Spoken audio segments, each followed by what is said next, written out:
Why do I think our partnerships worked in an industry where partnerships usually fail? That's the construction world. They're tough. There's a lot more horror stories than great successes. I think we complement each other. We complement each other in our different ways of handling issues and our different strengths, but with the one goal. And I say the one goal is to succeed and don't stop. And the base of it that supports that is that we care. We care about the newest employee that comes in here day one and the guys that have been with us for 18 years. They say it's lonely at the top, but it doesn't have to be.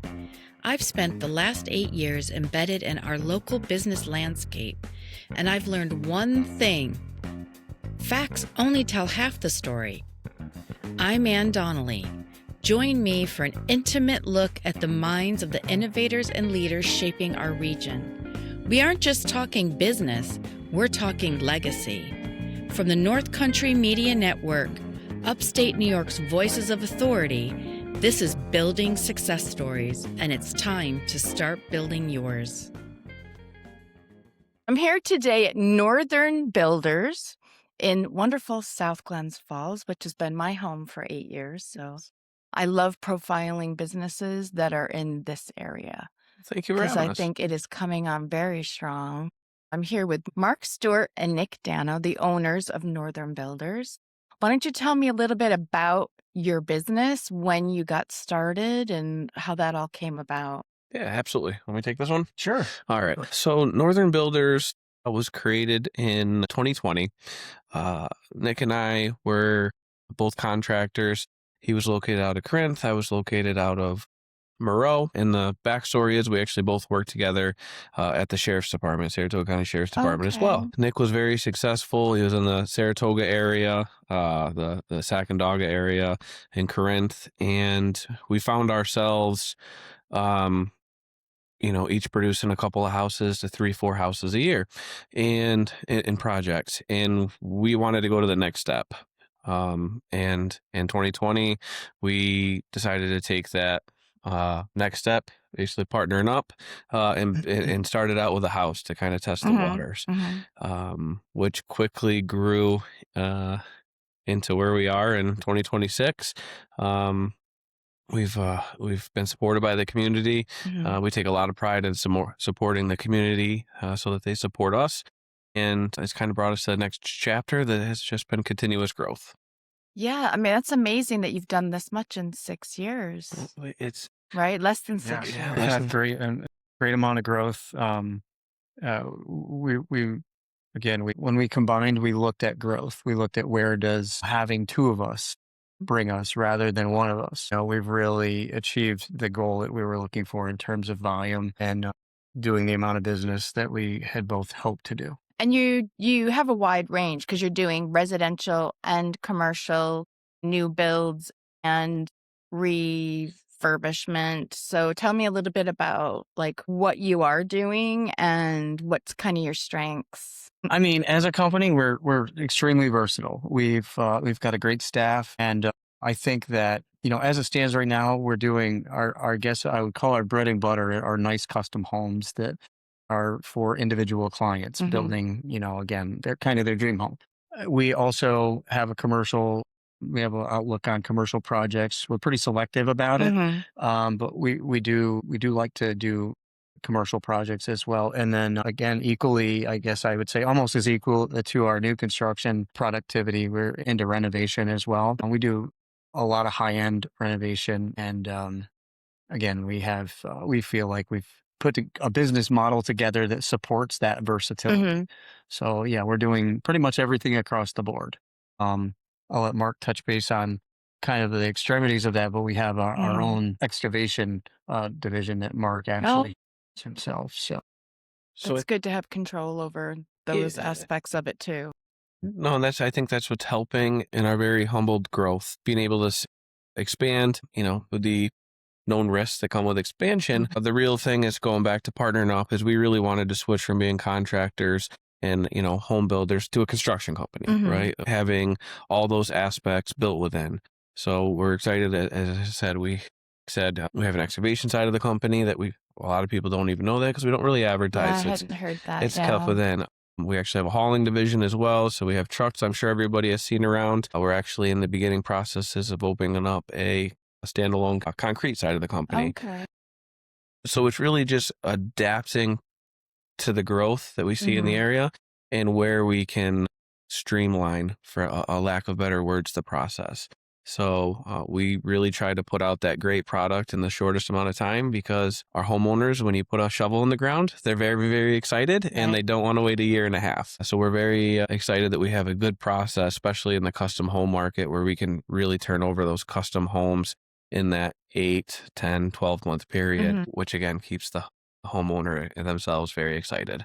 So if you've got control over like the excavation and the concrete, then that just fits better in your scheduling of what you're doing, because you're not waiting for a contractor then to come in. Right. And it's the growth and realizing in the area. So we are very, very thankful for our subs that we've had and that we continue to use, and by no means want to eliminate those. In the positive growth that we've had at Northern Builders, we've realized that Northern Builders is continuing to grow, and we either need to add additional resources, being subcontractors, or build it within ourselves to support that volume. So that's that area of it. And yes, with having the control between Nick, I, and our project managers to control where our staff will be the next day is nice. It's our schedule to work with, but we are very, very thankful. There's a lot of subcontractors and employees in the community that have gotten us to where we are. Yeah, so building those relationships are important. Yeah, How many people do you have working for you? Does it change depending project to I think I project? lost track. I think we're around a staff of about 22 people. Okay, that's good. So I'd say we are staffed at 22 to 24 people, in-house Northern Builders employees. And then on any given day, we're between 40 and 60 additional staff of subcontractors. So we have about 13 major projects or homes being built at once, and that's about the number that we like to keep it between, that 12 and 14 at a time, and that kind of helps with our business motto of how we can progress through the build. So what is you found to be the biggest challenge? I'll let you jump on that. Question for us, where maybe somebody else would say, man, this is the thing that gets me. We don't dwell on our challenges. We kind of come together and collectively come up with a plan to get through them. I think that, challenges in general in construction are, of course, scheduling related. Ultimately, we tackle that with the best planning that you could possibly do. The one thing that you really can't, fight is the weather. We find that, even though we have a lot of control over that site work because it's in-house, the weather gets the best of us sometimes. Scheduling, again, being dependent on the weather can be one of your biggest challenges. The other one maybe is just the market. You gotta know where your market is. We've been very fortunate. As Mark said, we have a ton of support from the community, and have generated a lot of work for our company off of word of mouth, the old-fashioned word of mouth. Yeah. So, again, the market is always a challenge. You see, not only does it fluctuate in terms of people wanting to build new houses or maybe renovate their own, so you've got to kind of shift your resources to where they need to go in your marketing strategy a little bit, but also, supplies and demands. Not so much right now, but post-COVID, we definitely had major. Yeah, I was going to say you supply started in challenges. 2020, so you were kind of in the heat of it, right? Yeah. We were in the middle. I was in the middle of 2 homes when we merged, I think, right? Yeah. Well, I think I was in the middle of building 2 homes when I merged, and he was in the middle of building multiple and major. we had a commercial Reynolds. project that we started together, so we had. It was an interesting time when we merged at 2020. But, just as everybody else in the world, right, we worked through it, adapted every day. And again, I think as Nick was just hitting on it, instead of focusing on the difficulties or say the problem at hand, just coming up with a solution to work around it. And that's something, especially with the staff we are now, there's definitely always a solution. With the exception, as you said, the weather. I give credit to There's everybody. only so much you can do. We've, having 2 of us and being able to come together and say, all right, we know we're going to face this challenge. What's the best way to go through it? And realistically having a counterpart to bounce that off and say, you know, let's come up with a plan and let's do it today. And then, it's kind of a relief because now you don't have to deal with it for the next day or two, trying to figure it out on your own. You've had a collective decision on whatever the issue is, and you move Yeah. forward. And I think in the building market, I think everybody and customers, included and homeowners, they understand things are going to happen. A window is going to show up that's going to be broken. That's going to be 4 more weeks to get it. And I think this is another part where we succeed is communication. Just open front communication, I going like through to hear whatever that. Yeah. whatever the issue is. I always tell everybody at the end of the day, it's going to be an inconvenience or a possible inconvenience. But when you're in your home or you're in your house after renovation, after 2 weeks, you're never going to think of it again. Strong communication, I say strong communication and supporting of your community is the base that builds companies within the community. And that was here, right? We've got a lot of support coming back when we took an older warehouse in the building and a facelift up. Our neighbors, the Monroe Community Center, are the nicest people. I saw you were helping them out. They were having trouble with their door, and Cheryl posted up about you guys helping them out. Cheryl and Donna are great neighbors, and most importantly, they're great people. The amount that they do to give back to the community is where Nick and I and Northern Builders, we want to be there for that lending hand. Not only do we want to be great neighbors, we want to continue to see how much they give back to the community. And being across the street every day, I know this isn't about Monroe Community Center, but they are an amazing organization for us. And we're very, very happy to be their neighbors. Yeah, that's great. That's great. So did you grow up in South Glens Falls? Yeah, so I was born and raised in South Glens Falls. Went to South Glens Falls High School. As I said earlier, when I got out, went to college, I went into a career of law enforcement. I ended up retiring from the Sheriff's Department in 2023 as an investigator there. I worked locally here. I worked at the paper mills. Oh, did you? When I was growing up. I did construction. Is that like a rite of passage? I think that is a rite of passage of Glens Falls and South Glens Falls natives. So yes, I very lucky there. I really got interested in the trade from my family. My grandfather was a great woodworker. I learned 2 things from my grandfather and my father: to be a great woodworker and very talented in that community aspect. My grandparents were very involved in that, giving back to the community to grow that roots. But he was also the reason that I is very into this building. My dad as well was very into side projects on the weekends, making sure that my brother and I were involved. So you were there side by side learning The trade, showing That's that, and most importantly, a work ethic, right? Yeah. That drive to want to succeed. I got that, on my dad definitely has that drive no matter what. He's actually retired, but does he help you out? he does. He's one of our project managers, Oh, and okay. he's the one. He doesn't stop. He's the one out in the garage reorganizing today, That's just because that. wonderful. So I'm very happy to learn that. But yes, this is where I grew up. This is kind of a little intro into how I got into the construction and business world, and I'll let Nick say a little bit about himself. Yeah, definitely. Yeah, You're from Corinth? I'm from Corinth. Yeah, I was born and raised there, and I think I started with a contractor in like the 9th grade. I started working with a contractor in the summers, so that was my introduction to the trades. And same thing. Right through high school, I worked with him and gained some trade knowledge and construction knowledge. I went to college, and again, I went to college for more of a law enforcement oriented career, which I pursued and retired 2025. I think I started my construction business, at the same time that I got hired to be a police officer.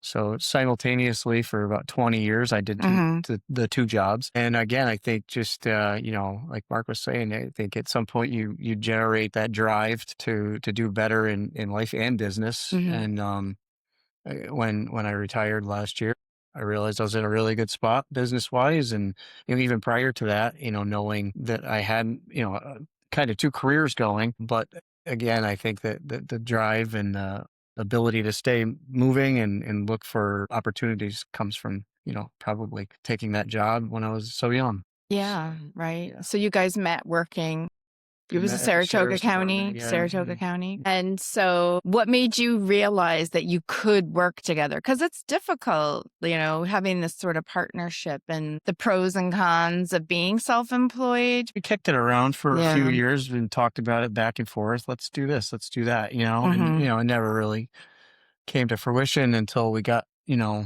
more, I think our individual businesses developed. Yeah. And then, at some point you go from being, out there going job to job and getting a job done and kind of moving on to the next one to, oh, I've got 2 or 3 jobs going. Right. And I think once we brought our individual companies to that point where we looked at it as less of a job to job kind of arrangement, it was more of a company or a business arrangement. Yeah. I think our outlooks changed. Yeah. And at some point along the line, we probably looked at how we could grow. Yeah. In terms of volume and I would say that having 2 simultaneous careers at the same time probably played a part in that. Yeah. It's tough. You've got to be We efficient. both worked at night and worked Okay. all Yeah. day. Because a lot of law officers do have a lot of side things do. Yeah, jobs. and that's kind of what grew this. Is that ours kind of developed into these aren't really side jobs anymore. And yeah, so I met Nick at the sheriff's department. We worked together on the 4 to 12 shift. We headed in different directions at our careers there. But yeah, when you're working construction from 6 to 3 every day and working in 4 to 12, I'll say this: what really makes us successful is my wife, right? My I'd wife. love to hear that. Yeah, so my wife, and I'm sure Nick will speak on his wife. My wife Sam was able to support that and see the potential growth in that. I have 3 children, and all those years and the late nights, especially as I went into investigations, you're one call away from being stuck there till 3, 4, 5 o'clock in the morning or the whole next day, just like every law enforcement member are. And then to try to juggle a business, right? At the time, I think we had 12 employees, maybe 13 or 14, right? They're still going to be ready to go at 7. They didn't care that they did care. Let me rephrase that. They still wanted to go to work and had to do this, but we never used it as an excuse of, I got stuck at work till 5. That was where the partnership really allowed us to go, where we would really hope we both weren't stuck there late. He would be able to pick that ball up and run. To say, to go back to the original question, and I'll let Nick go on why it worked for him. Why do I think our partnerships worked in an industry where partnerships usually fail? That's the construction world. They're tough. There's a lot more horror stories than great successes. I think we complement each other. We complement each other in our different ways of handling issues and our different strengths, but with the one goal. And I say the one goal is to succeed and don't stop. And the base of it that supports that is that we care. We care about the newest employee that comes in here day one and the guys that have been with us for 20, you got a couple that started 18 years ago. And that's something different we have with a lot of people that interview with us, right? Even in the day of the interview, they feel like family, for lack of better words, but we care and we want to make sure that we really support that work and home environment. We really tried not to. It's a lot easier now that we're not working 2 jobs, crazy hours, right? Jobs, but things that pop into our mind at 9 o'clock at night, we shouldn't bother our employees. I'll bother him, no problem. But I would say that's what's complemented the partnership.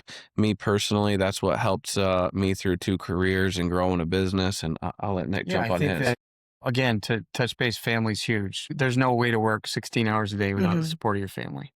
Our wives are definitely our biggest supporters. My wife is in the education system and is an administrator and has a whole career and was able to support her mission and support mine, working both jobs for many years. And that's a tough spot to be in. So without the support of our family, we would never be here. And, in terms of the partnership, I think that, let's face it, when you work as side by side in law enforcement, you gain an appreciation and a respect and a trust for somebody. That's just the nature of that business. So I think that was a good base for us. And we respect that out of each other. And again, like Mark said, we kind of work through issues with, this is your strength that you handle. This is mine, I'll handle it. And the versatility of that when, we can come together and solve issues. But I think the partnership works very well because we do care. We care about each other and our families.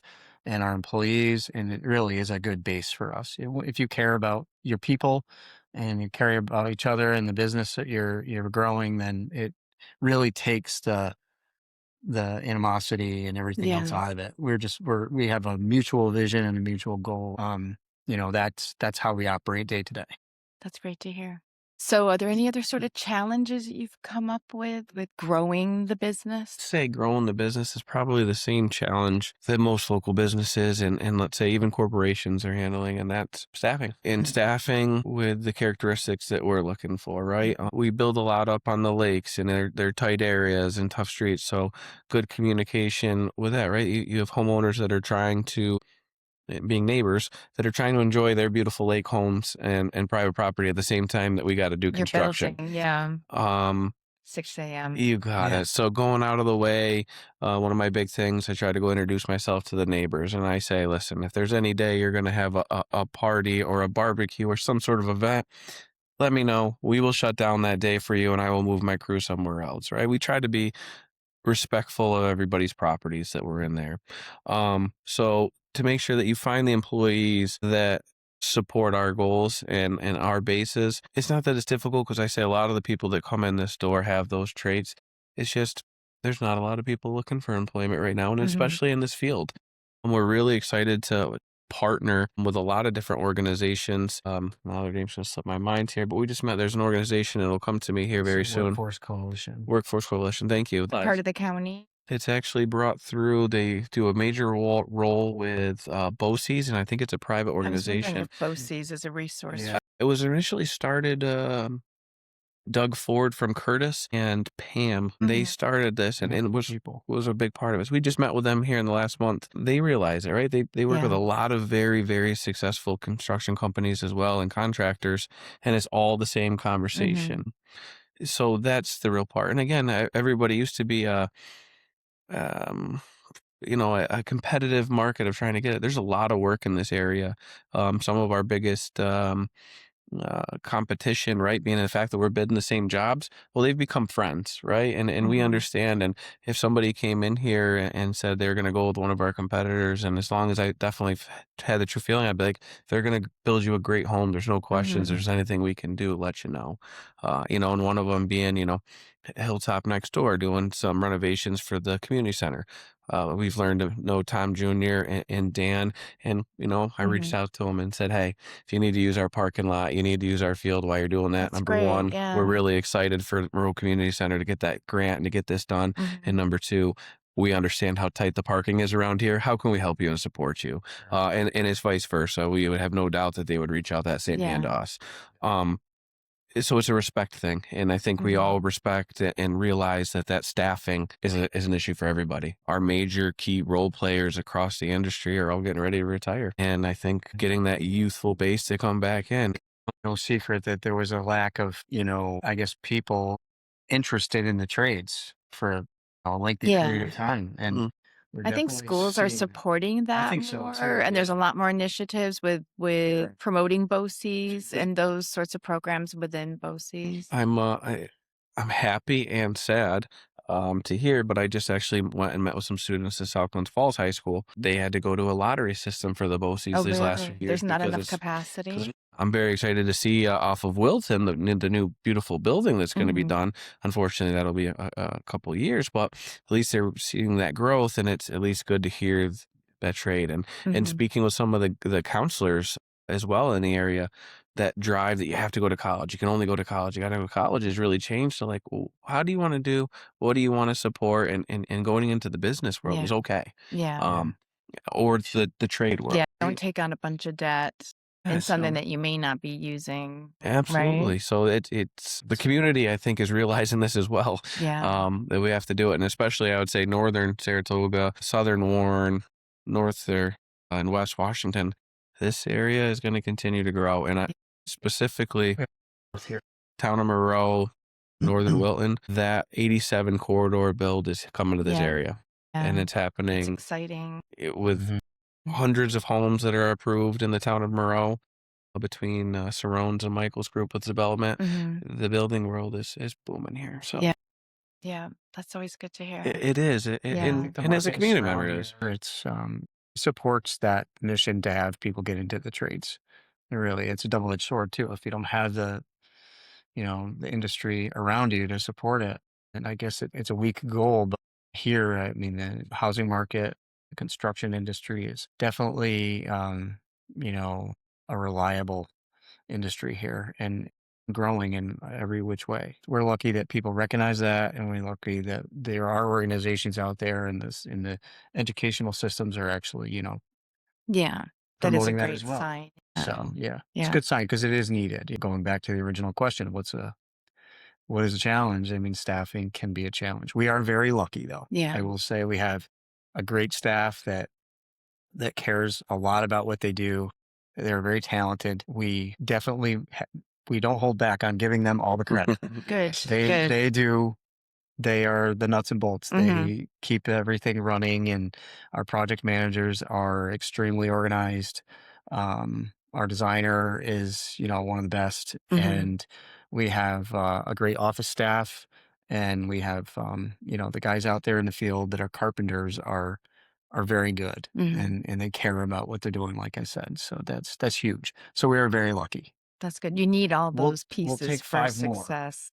Yeah, Yeah, right. yes. So I was going to ask you, like, what are you thinking for the future? What are you foreseeing for the future, this business? Hopefully you'll be able to staff it. Yeah, so I think we're seeing that we are getting good candidates coming through the door. That the having to go south or go to Albany to these larger construction companies isn't needed. And we had to grow and adapt, right? So an expensive part of running a business, and especially running a business in New York State, we had to offer those programs, being, your health insurance, a retirement plan, your paid vacations, right? You got to treat your employees like you would want to go look for a job. I always tell everybody, one of my lines that I used to use, and I meant it, was when I'm interviewing for a job, I'm not interviewing for a job. I'm here interviewing for a career. And we really want to continue to interview people career oriented and want to move forward.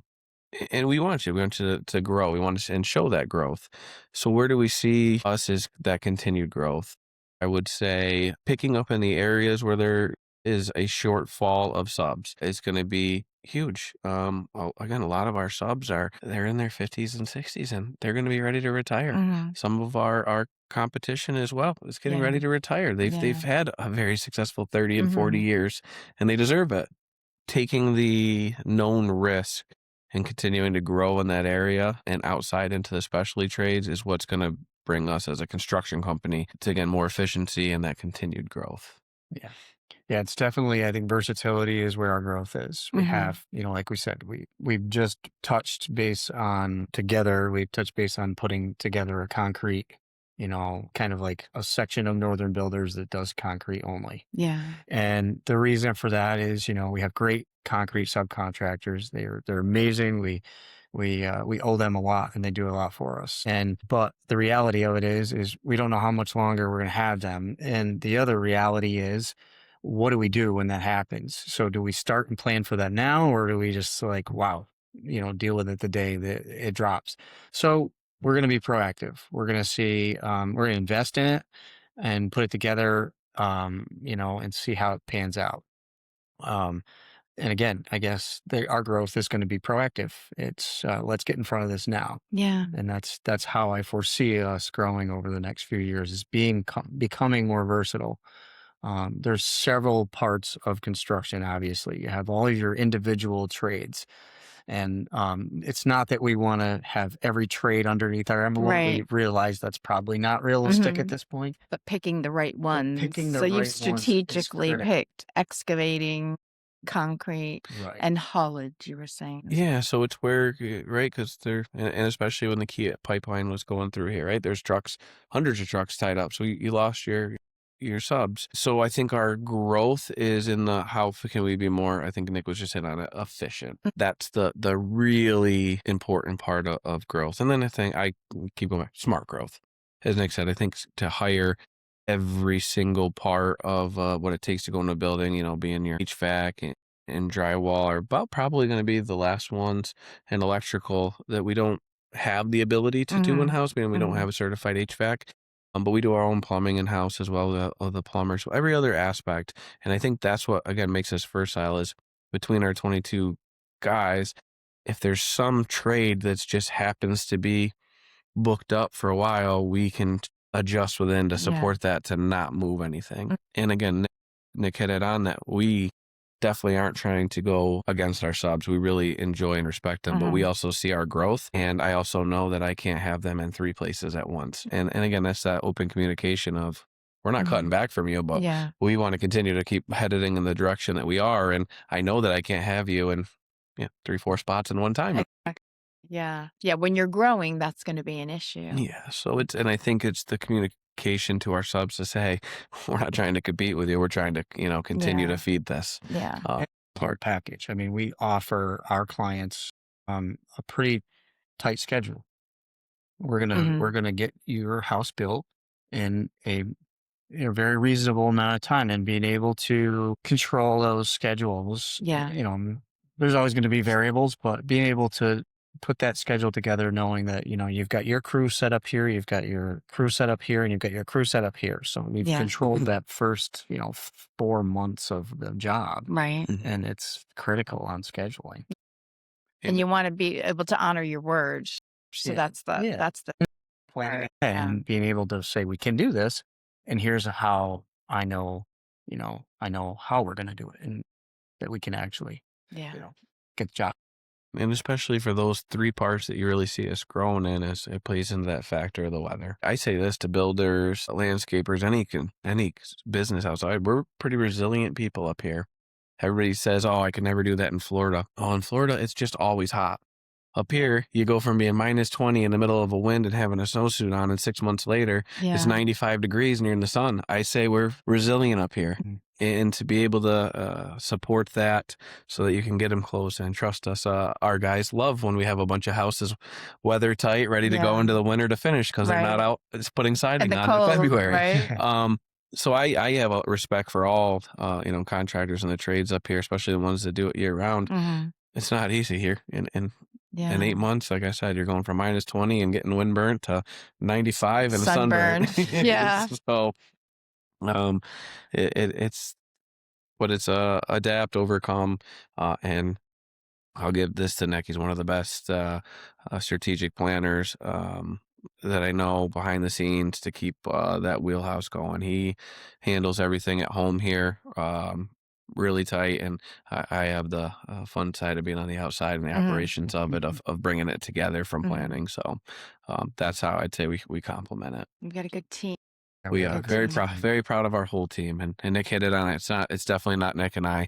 We get to do these interviews and we get to be the face of it, but any chance I can do advertising and put all of our pictures out there, I make sure we do, because they're the real ones that are doing the work. It sounds like you do good by them, which is important. Absolutely, treat them best, and we realize that having being able to go to work every day and want to be there is huge. Yeah, come to work and have a good day, and hopefully that's every day. So we want that for our guys. We try to make sure that we do, we care about how they are doing. Good. Yeah, having a good culture helps for your longevity and people staying. Because if you're having trouble finding people, keeping people then becomes extremely important. No, I'd say that we do great with retention, and do know we care about them. That's great. One challenge I hear about a lot that hasn't come up is getting like planning and local government approvals and things like that. Some projects have been completely abandoned because of that along the corridor below. Is that something you guys have to deal with, or are you past that point? Do you come in after all that's happened?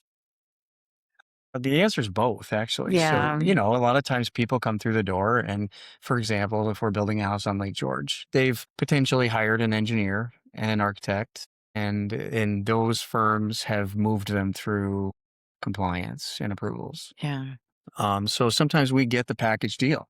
It comes through the door. Hey, I'm looking for you to build our house for us, and we're the builder, and we don't have to necessarily go through much more than what would be your basic building permit process.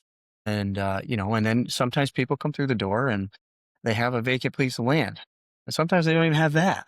Uh, So in that case, we would sit down and we shift gears. We go to planning mode and design mode.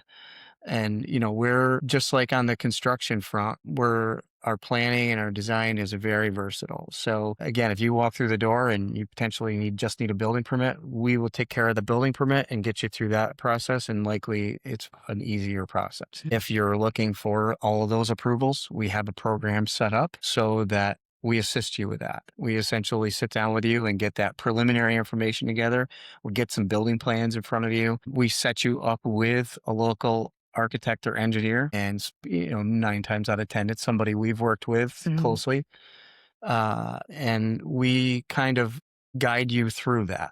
Some people want that because it could be a strenuous process. yeah, never done it before, And right? we'll even Absolutely. assist you with the approvals. We'll go to the board meetings for you Mhm. and work on those approvals and speak on your behalf. So we really have a very versatile approach to that. Yeah. We can accommodate you if you're ready to go. We can also accommodate you if you're not even close. We have a designer on staff who is a portfolio designer, interior designer. So she's very, very good at the stuff that you would never trust Mark and I. Your colors and your curtains and your Okay. furniture. So we have that as well. And it's great to have that not only when the house is being built and finished, but ahead of time. What are your finishes going to look like? Are you choosing finishes that are going to be, well within your budget, or come back to earth here and let's talk about where we can get you for finishes that'll be closer to your budget. So doing that ahead of time, I personally recommend when people are just starting out and they make that decision, hey, we're going to build a new home. If you're not comfortable with an engineering firm and an architect to get you through those initial steps, then come see us and we will set you up and we'll get you through that. We have people that just come in and sit down at this table sometimes. Yeah. And then we don't hear from them again for a year. At least they've got an idea, and then they think, okay, we're not ready right now. Yeah. And that's a lot of times and what it that is. probably helps It really does. And we've had that happen several times. Younger couples come in because and it's sit such down. a big life-changing event that I give them a checklist and they realize Yeah. that nothing on that list is checked off. So it's like, oh, we're not even close to being ready. And, I'm glad you came in and sat down. And we sometimes, I'll give you an example. We sat down with a young couple well over a year ago, and then they came back to us and they said, basically, we're ready now. So what we talked about up front worked. And again, we bring that in touching on your questions of, getting through the local governments and that. And they are, in certain areas, especially they're taxed. Go try to get on a planning board agenda right now in the town of Queensbury. It's not because they don't want to put your project through. It's they just because don't have capacity. there's 40 other projects in front of you. And you're dealing on planning and zoning boards with a group of community volunteers. And being able to set those relationships with your engineers and your developers to go through to touch on it. You like to see the local municipalities buying into that change and hopefully adjusting accordingly. I know the town of Monroe just held last night a Route 9 corridor open talks at a local establishment. That's bringing the community in on a platform to say, well, what direction do you really want to bring this? And I think that's important for those communities, and just as the other communities to the north that are just taxed, they're trying. There's only so many things you can push through. There's only so many building inspectors. There's only so many things you can do every day. So I think the communication to your clients, or the realization, if you're going to go in to develop it as a developer, is just knowing the steps. Yeah. We know it to not be overwhelmed. And that's something that we want to bring to our customers to walk through the door. Telling them to come in and say you're not ready and sending them away, it's not a good business thing. Coming in and saying, here's what you're going to need, and we're willing to help you with any steps that you need. APA is another one. The Adirondack Park Commission up there is not. Lake George Park Commission. Deal with them a lot. And, again, like Mark was saying, the local governments and the entities that monitor all of the construction, they're very taxed. And I'll be honest with you, we have a great relationship with almost everyone, if not every one of them. I can't think of any times we've had any issues. So again, it's being organized and, working with them too in their schedules. So I feel that we have a good relationship with all of our local entities that control and monitor construction. And part of that is realizing that they do have, it's not just us. They've Yeah. got lots of companies, Yeah. and lots of homeowners that they're handling. It's not like they're intentionally trying They're to not. throw up No. a roadblock. And they're enforcing rules that they didn't write, and they're following building codes that a homeowner or a construction company might say, well, this is going to add tens of thousands, if not hundreds of thousands of dollars to your project. So that's where it's important for us as the builders to know that and say, well, here, these are avenues that we're not going to be able to cross. These are requirements.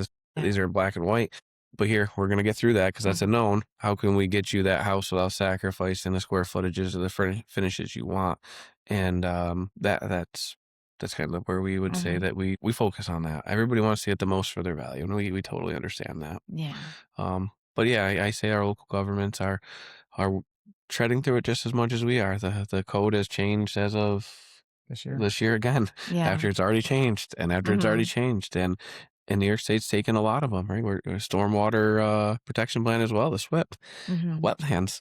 There's been a lot of change that has affected municipalities as well as construction companies. That's just the facts of the business, right? That is And as long as you guys are keeping up on it and can proceed accordingly, then people are good. No, absolutely. So we continue to stay educated in the market in the world and get involved, and knowledge is key.